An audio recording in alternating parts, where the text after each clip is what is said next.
Today is an important day for me because after several years away from competitive cricket, I can finally speak about a pathway back to the sport that has been such a significant part of my life. I am preparing to return to women's cricket in Australia with the aim of pursuing elite cricket from March 2027. This has not been an automatic or an informal process. Cricket Australia has a framework designed to balance fairness, competitive integrity, and inclusion in women's sport, and my case has been considered through that framework.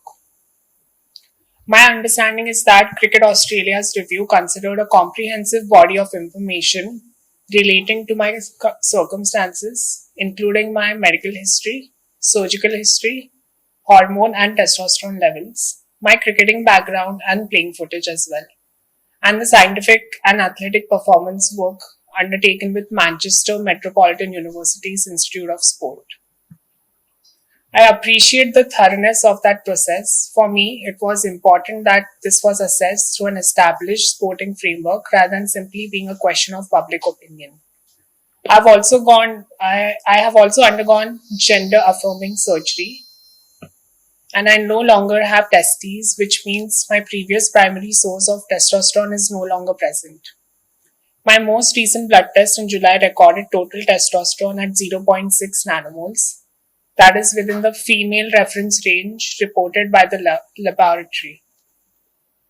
My understanding from Cricket Australia's clearance is that my eligibility for elite women's cricket from March 2027 remains subject to the applicable policy requirements, including a blood test assessment at the same time. If that March 2027 test confirms that I continue to meet the required testosterone criteria, I will be eligible to pursue selection for elite women's cricket, including the Women's Big Bash League pathway.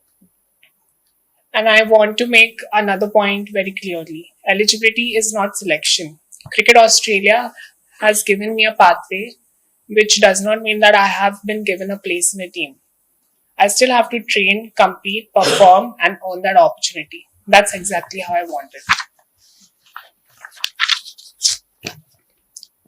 I don't expect my history or my identity to earn me a place on a cricket team. I want my cricket to earn me a place on a cricket team.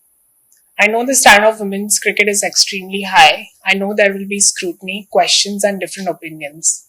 I respect that women's sport has legitimate considerations about fairness and competitive integrity. At the same time, I believe inclusion and fairness do not have to be treated as mutually exclusive principles. Good sporting policy should be capable of considering both. This is why I respect the process Cricket Australia has followed in considering my case. For me personally, this is about more than a policy decision.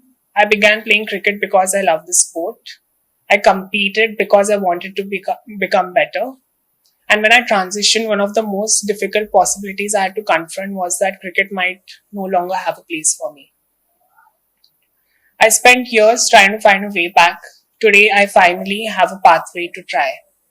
I'm not claiming that I have made a team. I'm saying that I have been given the opportunity to compete for one, and I intend to work for it.